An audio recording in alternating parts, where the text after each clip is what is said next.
Hi friends, welcome back my YouTube channel curiosity.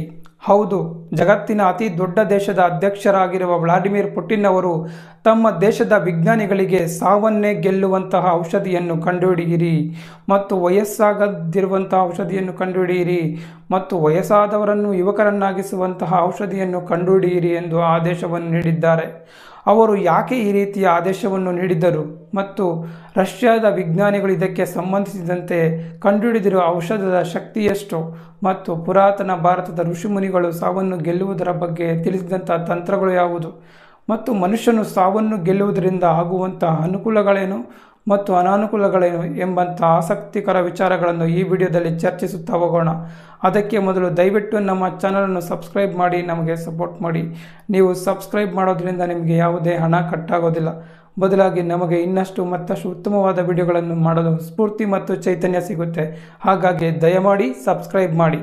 72 ವರ್ಷ ವಯಸ್ಸಾಗಿರುವ Vladimir Putin ಅವರಿಗೆ ವೃದ್ಧಾಪ್ಯವನ್ನು ಗೆಲ್ಲಬೇಕು ಅನ್ನುವಂಥ ಅತಿಯಾದ ಆಸೆ ಆಕಾಂಕ್ಷೆ ಉಂಟಾಗಿದೆ. ಇದು ಅತ್ಯಂತ ಸಹಜ ಅಂತಲೇ ಹೇಳ್ಬೋದು. ಯಾಕೆ ಅಂತಂದರೆ ಬಾಲ್ಯದಿಂದ ಸುಮಾರು 15, 20, 22 ವರ್ಷ ಆಗುವವರೆಗೂ ವಿದ್ಯಾಭ್ಯಾಸವನ್ನು ಮಾಡಿ ತದನಂತರ 25 ವರ್ಷದಿಂದ ಉದ್ಯೋಗ ಪಡೆದು ಕಷ್ಟಪಟ್ಟು ದುಡಿದು ಸಂಪಾದನೆ ಮಾಡಿ ಆಸ್ತಿ ಪಾಸ್ತಿ ಮಾಡಿ ಒಂದು ಮನೆ ಮಠ ಕಟ್ಟಿ ಮದುವೆಯಾಗಿ ಒಂದು ಒಳ್ಳೆ ಹಂತಕ್ಕೆ ಬಂದು ಉತ್ತಮ ಜೀವನವನ್ನು ಮಾಡಬೇಕು ಅನ್ನೋಂಥ ಸಮಯದಲ್ಲೇ ಮನುಷ್ಯನಿಗೆ BP, ಶುಗರು, ಅಲ್ಸರು, ಕ್ಯಾನ್ಸರು ಈ ಥರ ನಾನಾ ರೋಗಗಳು ಬಂದು ಬಳಲಿ ಬೆಂಡಾಗಿ ಕಷ್ಟ ಬಿದ್ದು ಅದು ಇದು ಔಷಧಿಗಳನ್ನು ತಗೊಂಡು ಒಂದು 65, 70 ವರ್ಷ 75 ವರ್ಷ ಬದುಕೋಷ್ಟರಲ್ಲೇ ಸುಸ್ತಾಗಿ ಪ್ರಾಣವನ್ನು ಕಳ್ಕೊಳ್ಳುವಂಥ ಪರಿಸ್ಥಿತಿಗಳು ಇದೆ. ಇದೇ ರೀತಿ ಪರಿಸ್ಥಿತಿ ರಷ್ಯಾದ ಅಧ್ಯಕ್ಷ ವ್ಲಾಡಿಮಿರ್ ಪುಟಿನ್ ಅವರಿಗೂ ಬಂದಿದೆ. ಅವರಿಗೆ 72 ವರ್ಷ ವಯಸ್ಸಾಗಿದ್ದರೂ ಸಹ ಅವರ ಮುಖದಲ್ಲಿ ಅಷ್ಟೊಂದು ಸುಕ್ಕು ಕಾಣಿಸೋದಿಲ್ಲ ಮತ್ತು ಅವರ ಮುಖ ವಯಸ್ಸಾದವರಂತೆ ಬಳಲಿದವರಂತೆ ಕಾಣೋದಿಲ್ಲ. ಇದಕ್ಕಾಗಿ ಅವರು ವ್ಯಾಯಾಮ ಮೊದಲಾದ ಅನೇಕ ತಂತ್ರಗಳನ್ನು ಅನುಸರಣೆ ಮಾಡಿ ಸ್ವಲ್ಪ ಯುವಕರಂತೆ ಕಾಣುವಂಥ ಪ್ರಯತ್ನವನ್ನು ಅವರು ಮಾಡ್ತಾ ಇದ್ದಾರೆ. ಯಾವುದು ಎಷ್ಟೇ ಮಾಡಿದ್ರೂ ಕಾಲ ಅಂತವನು ತನ್ನ ಗರ್ಭದಲ್ಲಿ ಎಲ್ಲರನ್ನು ಹುದುಗಿಸಿಕೊಳ್ಳೋದಕ್ಕೆ ಕಾಯ್ತಾ ಇರ್ತಾನೆ, ಹುಂಚಾಕೊಂಡು ಕಾಯ್ತಾ ಇರ್ತಾನೆ. ಕಾಲ ಅಂತವನು ತನ್ನಲ್ಲಿ ಎಂತೆಂಥವ್ರನ್ನೋ ಮಹಾರಾಕ್ಷಸರನ್ನೇ ಹಿಡಿದು ಎಂತೆಂಥವರನ್ನು ಹುದುಗಿಸ್ಕೊಂಡು ಬಿಟ್ಟಿದ್ದಾನೆ. ಹಾಗಿರುವಾಗ ವ್ಲಾಡಿಮಿರ್ ಪುಟಿನ್ ಯಾವ ಲೆಕ್ಕ, ನಾನು ಯಾವ ಲೆಕ್ಕ, ನೀವು ಯಾವ ಲೆಕ್ಕ? ಹಾಗಿರ್ತಕ್ಕಂಥ ಸಂದರ್ಭದಲ್ಲಿ ವ್ಲಾಡಿಮಿರ್ ಪುಟಿನ್ರವರು ರಷ್ಯಾದಲ್ಲಿ ಇಷ್ಟೊಂದು ಅತ್ಯುನ್ನತ ಹಂತಕ್ಕೆ ಬೆಳೆಯೋದಕ್ಕೆ ಸಾಕಷ್ಟು ಶ್ರಮವನ್ನು ವಹಿಸಿದ್ದಾರೆ ಮತ್ತು ಸುಮಾರು 2000ನೇ ಇಸವಿಯಿಂದ 2024ರವರೆಗೂ ರಷ್ಯಾದ ಅಧ್ಯಕ್ಷರಾಗಿ ತಮ್ಮ ಆಧಿಪತ್ಯವನ್ನು ಕಾಪಾಡಿಕೊಂಡು ಬಂದಿರತಕ್ಕಂಥ ವ್ಲಾಡಿಮಿರ್ ಪುಟಿನ್ ಅವರಿಗೆ ಈಗ ವಯಸ್ಸಾಗಿ ವಯೋಸಹಜ ಸಮಸ್ಯೆಗಳು ಕಾಣಿಸ್ಕೊಳ್ತಾ ಇರ್ತಕ್ಕಂಥದ್ದು ಅವರ ಮಾನಸಿಕ ಅಸಮಾಧಾನಕ್ಕೆ ಕಾರಣವಾಗಿದೆ. ಹಾಗಾಗಿ ತನ್ನ ದೇಶದ ವಿಜ್ಞಾನಿಗಳಿಗೆ ವಯಸ್ಸಾಗದೇ ಇರುವಂತಹ ಮತ್ತು ವಯಸ್ಸನ್ನು ರಿವರ್ಸ್ ಅಂದರೆ ಮುದುಕರಿಂದ ಯುವಕರಾಗುವಂತಹ ಮತ್ತು ಶಾಶ್ವತವಾಗಿ ಅಮರತ್ವವನ್ನು ಸಾಧಿಸುವಂತಹ ಮತ್ತು ಸಾವನ್ನೇ ಗೆಲ್ಲುವಂತಹ ಔಷಧಿಯನ್ನು ಕಂಡುಹಿಡಿಯಿರಿ ಅಂತ ಅಧಿಕೃತವಾಗಿ ಆದೇಶವನ್ನು ಹೊರಡಿಸಿಯೇ ಬಿಟ್ಟಿದ್ದಾರೆ. ಇದಕ್ಕೆ ಸಂಬಂಧಪಟ್ಟಂತೆ ಅವರು ಒಂದು ರೀತಿ ರಷ್ಯಾದಲ್ಲಿ ಸರ್ವಾಧಿಕಾರಿಯ ರೀತಿಯಲ್ಲಿ ಇರೋದರಿಂದ ಅಲ್ಲಿ ಪ್ರಜಾಪ್ರಭುತ್ವ ಇದ್ರೂ ಇವರ ಒಂದು ಅಧಿಕಾರ ದಾಹದಿಂದಾಗಿ ಅಲ್ಲಿ ಪ್ರಜಾಪ್ರಭುತ್ವ ಇದೆಯೋ ಅಥವಾ ಸರ್ವಾಧಿಕಾರತ್ವ ಇದೆಯೋ ಅನ್ನೋಂಥ ಗೊಂದಲ ಅಲ್ಲಿನ ಜನಕ್ಕೆ ಉಂಟಾಗಿದೆ.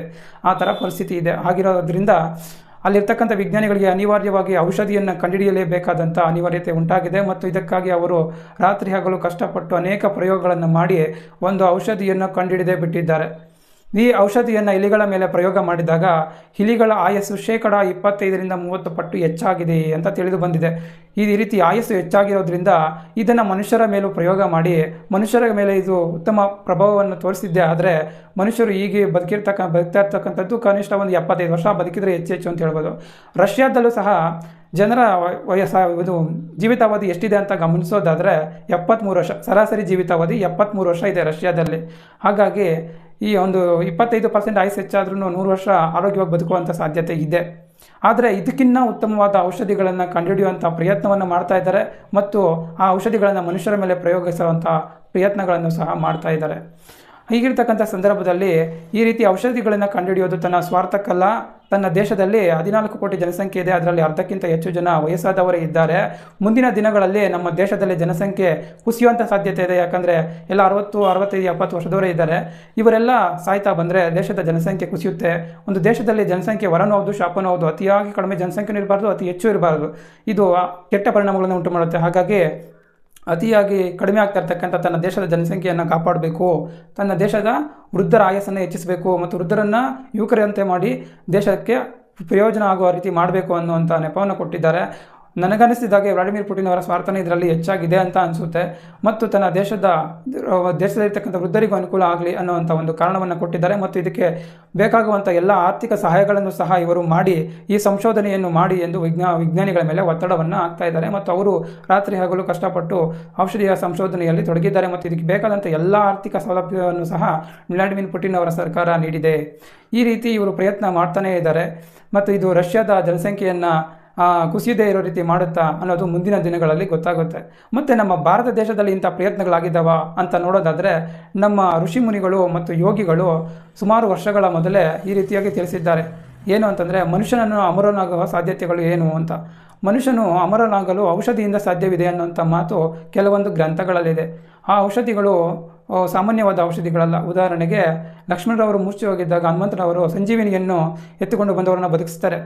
ಈ ರೀತಿ ಅನೇಕ ರೀತಿಯ ಅತ್ಯದ್ಭುತವಾದಂತಹ ಒಂದು ಗಿಡಮೂಲಿಕೆಗಳು ಇರ್ತವೆ. ಕೆಲವೊಂದು ಗಿಡಮೂಲಿಕೆಗಳು ಹೇಗಿರ್ತವೆ ಅಂತಂದರೆ ಈ ತುಂಡಾಗಿರ್ತಕ್ಕಂಥ ದೇಹದ ಭಾಗಗಳನ್ನು ಆ ಗಿಡಮೂಲಿಕೆಯನ್ನು ತಂದು ಅಲ್ಲಿ ಇಡೋದ್ರಿಂದ ತುಂಡಾದಂಥ ದೇಹದ ಭಾಗಗಳು ತಂತಾನೇ ಜೋಡಿಸ್ಕೊಳ್ಳುತ್ತವೆ.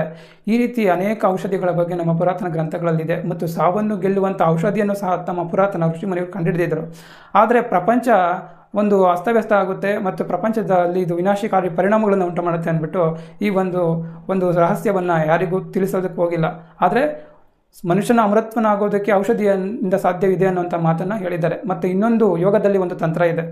ಮನುಷ್ಯ ಎಷ್ಟು ಕಡಿಮೆ ಉಸಿರಾಟ ಮಾಡಿದ್ರೆ ಅಷ್ಟು ಆಯಸ್ಸು ಜಾಸ್ತಿ ಆಗುತ್ತೆ ಅಂತ. ಮನುಷ್ಯನ ಆಯಸ್ಸು ನಿರ್ಧಾರ ಆಗೋದು ಅವನ ಉಸಿರಾಟಗಳಿಂದ. ಒಬ್ಬರಿಗೆ ಇಷ್ಟು ಲಕ್ಷ ಇಷ್ಟು ಕೋಟಿ ಉಸಿರಾಟಗಳನ್ನು ದೇವರು ವರವಾಗಿ ಕೊಟ್ಟಿರ್ತಾನೆ. ಅಷ್ಟು ಸಾರಿ ಅದನ್ನು ಎಷ್ಟು ನಿಧಾನವಾಗಿ ಉಸಿರಾಡಿದರೆ ಅಷ್ಟು ಆಯಸ್ಸು ಜಾಸ್ತಿ ಆಗುತ್ತೆ ಅಂತಕ್ಕಂಥದ್ದು ಯೋಗದಲ್ಲಿ ಇರ್ತಕ್ಕಂಥ ವಿಷಯ.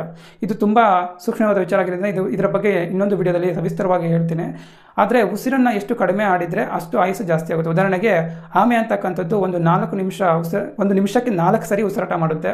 ಹಾಗಾಗಿ ಅದರ ಆಯಸ್ಸು ಹೆಚ್ಚಾಗಿದೆ.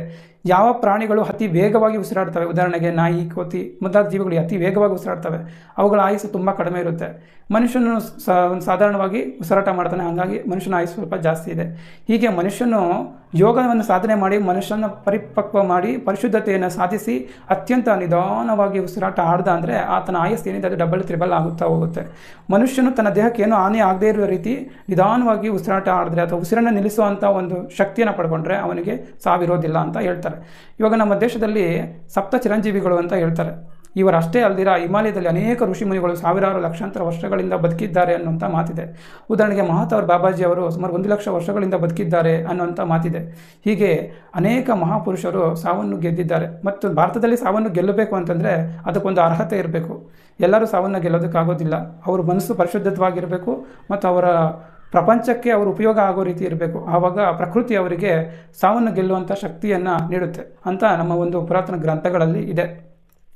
ಮತ್ತು ಸಾವನ್ನು ಗೆಲ್ಲೋದ್ರಿಂದ ಪ್ರಯೋಜನ ಏನು ಅಂತಂದರೆ ಇವಾಗ ಒಬ್ಬ ರಾಜ್ಕುಮಾರ್ ಇರ್ಬೋದು, ಒಬ್ಬ NTR ಇರ್ಬೋದು, ಮತ್ತು ಇನ್ನೇ ಅನೇಕ ಜನ MGR ಇರ್ಬೋದು, ಲೀಲಾವತಿ ಇರ್ಬೋದು, ಇನ್ನು ಅನೇಕ ಜನ ಜಯಲಲಿತಾ, ಈ ಥರ ಅನೇಕ ಜನ ಒಂದು ಅತ್ಯುನ್ನತ ಹಂತವನ್ನು ಪ್ರದರ್ಶಿಸ್ತಾರೆ. ಮತ್ತು SB ಬಾಲಸುಬ್ರಹ್ಮಣ್ಯಂ ಮತ್ತು ಇದೇ ರೀತಿ ಗಾಯಕರು, ಕಲಾವಿದರು, ಇನ್ನು ಅನೇಕ ಸಾಧನೆಗಳನ್ನು ಮಾಡಿರ್ತಕ್ಕಂಥ ಅತ್ಯುನ್ನತವಾಗಿ ಬೆಳೆದಿರ್ತಕ್ಕಂಥ ಆಸ್ತಿ ಅಂತ ಇರತಕ್ಕಂಥ ಜನಗಳು ಸಾಯೋದನ್ನು ತಡೆಯುವುದು ಇದು ಒಂದು ರೀತಿಯ ಒಂದು ಪೂರಕ ಅಂತಲೇ ಹೇಳ್ಬೋದು. ಇವಾಗ ಉದಾಹರಣೆಗೆ ತಗೋಬೇಕಾದ್ರೆ ಮೋದಿಯವರಿಗೆ 75 ವರ್ಷ ಆದಮೇಲೆ ಅವರು ರಾಜೀನಾಮೆ ಕೊಡ್ತಾರೆ ಅನ್ನೋಂಥ ಮಾತಿದೆ. ಮತ್ತು ಯಡಿಯೂರಪ್ಪ ಅವರು ನಮ್ಮ ರಾಜ್ಯದಲ್ಲಿ ಮುಖ್ಯಮಂತ್ರಿ ಸ್ಥಾನದಿಂದ ಯಾಕೆ ಕೆಳಗಿಳಿದ್ರು ಅಂತ ಕೇಳುವಾಗ ಅದಕ್ಕೆ ಕಾರಣ ವಯಸ್ಸು ಅಂತ ಉದಾಹರಣೆ ಕೊಡ್ತಾರೆ. ಈ ರೀತಿ ಎಷ್ಟೇ ಅನುಭವ, ಶಕ್ತಿ, ಸಾಮರ್ಥ್ಯ, ಚೈತನ್ಯ ಎಲ್ಲ ಇದ್ದರೂ ಸಹ ವಯಸ್ಸು ಅಂತಕ್ಕಂಥದ್ದು ಎಲ್ಲನೂ ನುಂಗಿಬಿಡುತ್ತೆ. ಈ ಎಲ್ಲ ಅಮೂಲ್ಯವಾದ ರತ್ನಗಳು ವಯಸ್ಸಿನ ಕಾರಣದಿಂದ ಕಾಲಗರ್ಭದಲ್ಲಿ ಹುದುಗಿ ಹೋಗ್ತಾರೆ. ಇಂಥದ್ದನ್ನೆಲ್ಲ ತಡೆಯುವಂಥ ಸಾಧ್ಯತೆ ಈ ವಯಸ್ಸಾಗದೇ ಇರೋಂಥ ಔಷಧಿ ಬಂದರೆ ಸಾಧ್ಯ ಆಗುತ್ತೆ.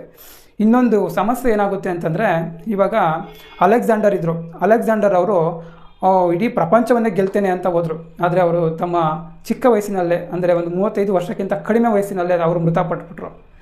ಈ ರೀತಿ ಮನುಷ್ಯನಿಗೆ ಸಾವು ಅನ್ನೋದಿದೆ, ಕಾಯಿಲೆ ಅನ್ನೋದಿದೆ, ಇಷ್ಟೆಲ್ಲ ಲಿಮಿಟ್ಸ್ ಇದ್ದರೂ ಮನುಷ್ಯನ ಆಸೆಗೆ ಮಿತಿ ಇಲ್ಲ. ಇನ್ನು ನಾನು ಸಾಯೋದೇ ಇಲ್ಲ ಅಂತಂದರೆ ಈ ಪ್ರಪಂಚ ಸಾಲೋದಿಲ್ಲ, ಇದು ಸೌರಮಂಡಲ ಸಾಲೋದಿಲ್ಲ ಅಂದ್ಬಿಟ್ಟು ಗೆಲಾಕ್ಸಿಯನ್ನೇ ಗೆಲ್ಲೋದಕ್ಕೆ ಹೋಗ್ಬಿಡ್ತಾರೆ. ಇದು ಪ್ರಪಂಚದ ವಿನಾಶಕ್ಕೆ ಕಾರಣ ಆಗುತ್ತೆ. ಮತ್ತು ಈ ಥರ ಒಬ್ಬ ಹೋಗೋದ್ರಿಂದ ಅನೇಕ ಸಾವುಗಳು, ಅನೇಕ ಮರಣಗಳು, ಅನೇಕ ಜನರನ್ನು ಕೊಳ್ಳುವಂಥ ಸ್ವಾರ್ಥ, ದಾಹ ಇಂಥವೆಲ್ಲ ಜಾಸ್ತಿಯಾಗಿ ಈ ಅಧರ್ಮ ಅಂತಕ್ಕಂಥದ್ದು ತಾಂಡವವಾಡುತ್ತೆ. ಈ ಥರ ಸಾಧ್ಯತೆ ಇರೋದರಿಂದ ಸಾವನ್ನು ಗೆಲ್ಲುವಂಥ ಯಾವುದೇ ತಂತ್ರ ಅದು ಸಕ್ಸಸ್ ಆಗೋದಿಲ್ಲ ಅಂತ ಹೇಳ್ಬೋದು. ಹೀಗೆ ಈ ರೀತಿ ವ್ಲಾಡಿಮಿರ್ ಪುಟಿನ್ ಅವರು ನಡೆಸಿರ್ತಕ್ಕಂಥ ಪ್ರಯತ್ನ ಏನಾಗುತ್ತೆ, ಅದು ಸಕ್ಸಸ್ ಆಗುತ್ತಾ? ಇದೇ ರೀತಿ ಪ್ರಯತ್ನಗಳು ಬೇರೆ ಬೇರೆ ದೇಶಗಳಲ್ಲೂ ಸಹ ನಡೆಸ್ತಾ ಇದ್ದಾರೆ. ಉದಾಹರಣೆಗೆ ಅಮೆರಿಕ ಮೊದಲಾದ ದೇಶಗಳಲ್ಲಿ ಏನು ಮಾಡ್ತಾ ಇದ್ದಾರೆ ಅಂತಂದರೆ, ಮನುಷ್ಯ ಸತ್ತ ಮೇಲೆ ಆ ದೇಹ ಕೆಡದೇ ಇರೋ ರೀತಿ ಸ್ಟೋರ್ ಮಾಡಿ ಇಡ್ತಾ ಇದ್ದಾರೆ. ಇಡೋದ್ರಿಂದ ಮುಂದೆ ಎಂದಾದರೂ ಮನುಷ್ಯನ ಸಾಯದಂತೆ ಇರುವಂಥ ಸತ್ತ ಮನುಷ್ಯನ ಬದುಕಿಸುವಂಥ ತಂತ್ರಜ್ಞಾನ ಬಂದರೆ ಉಪಯೋಗ ಆಗಲಿ ಅಂದ್ಬಿಟ್ಟು ತಮ್ಮ ದೇಹವನ್ನು ಅನೇಕ ಶ್ರೀಮಂತರು ಸಂರಕ್ಷಣೆ ಮಾಡಿ ಇಡ್ತಾ ಇದ್ದಾರೆ. ಇಂಥ ಅನೇಕ ಪ್ರಯತ್ನಗಳನ್ನು ನಾವು ಪ್ರಪಂಚದಲ್ಲಿ ಕಾಣ್ಬೋದು.